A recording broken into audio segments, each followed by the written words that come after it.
Second Korean War should never happen.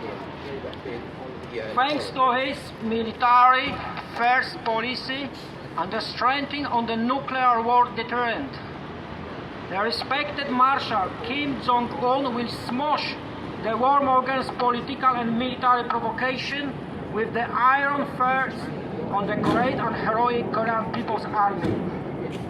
We wish your pickets on the US and South Korean embassy and the online seminar a great success. And we hope that the passers-by support and encourage your pickets, US imperialists out of South Korea. Yankee, go home! Yankees go home! Down with imperialism!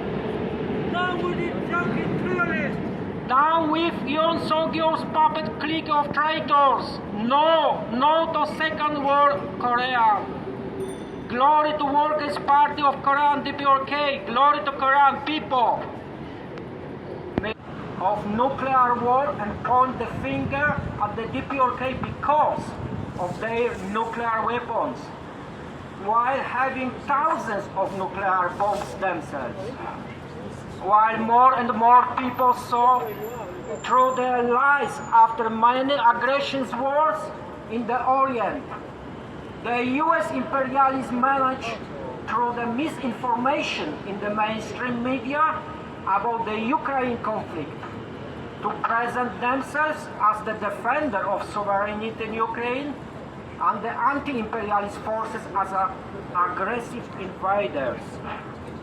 Of course, the Western imperialist mainstream media doesn't tell the people that the sovereign regime in Ukraine was put in the place through the fascist coup against the legitimate government by the US imperialists.